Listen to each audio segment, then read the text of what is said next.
मैं हूं रामू, गांव का सबसे चतुर किसान। मेरी कहानी सुनोगे तो हंसते हंसते लौटपोट हो जाओगे, मगर हाँ, कुछ सीख भी जाओगे। तो हुआ यूं कि हमारे गांव में सब्जियों का अच्छा दाम मिल रहा था। मैंने सोचा, क्यों ना इस बार टमाटर, भिंडी और लौकी की जगह कुछ नया उगाया जाए। और फिर दिमाग में आया, लाल मिर्च। सोचो, लोग बिना मिर्च के खाना कैसे खाएंगे। बस, मैंने पूरा खेत लाल मिर्च से भर दिया। अगले 3 महीने खूब मेहनत की, पानी दिया, खाद डाला और हर रोज पौधों से बातें भी की। फिर आया फसल काटने का दिन। मिर्चें इतनी लाल और चमकदार थीं कि देखने वाले देखते रह जाते। मैं भी फूला नहीं समा रहा था, मगर तभी एक मुसीबत आ गई।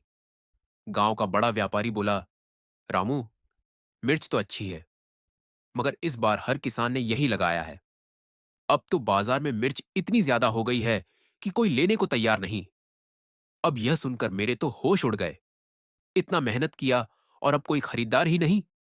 लेकिन मैं भी कोई साधारण किसान नहीं, रामू हूं, जिसकी अक्ल घोड़े से भी तेज दौड़ती है। मैंने सोचा, कुछ तो करना पड़ेगा। मैंने चुपके से गांव के लोगों के बीच एक अफवाह फैला दी। अरे भाई, सुना है इस बार की लाल मिर्च में कुछ खास है। जो इसे खाएगा उसकी सेहत बनी रहेगी और सर्दी जुकाम पास भी नहीं आएगा। अब क्या था, यह बात आग की तरह फैल गई। लोग आते और मिर्च को ध्यान से देखते, कुछ सोचते, फिर खरीद लेते। धीरे धीरे मेरी पूरी फसल बिक गई और ऊपर से मिर्च का दाम भी बढ़ गया।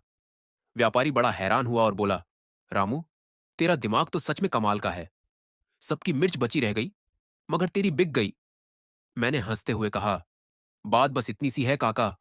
अक्ल से खेती करोगे तो खेत भी खिलेगा और जेब भी। तो भाइयों और बहनों, इस कहानी से यही सीख मिलती है कि मेहनत के साथ साथ थोड़ी अक्लमंदी भी होनी चाहिए। सिर्फ हाथ पैर हिलाने से कुछ नहीं होगा, दिमाग भी दौड़ाना पड़ेगा।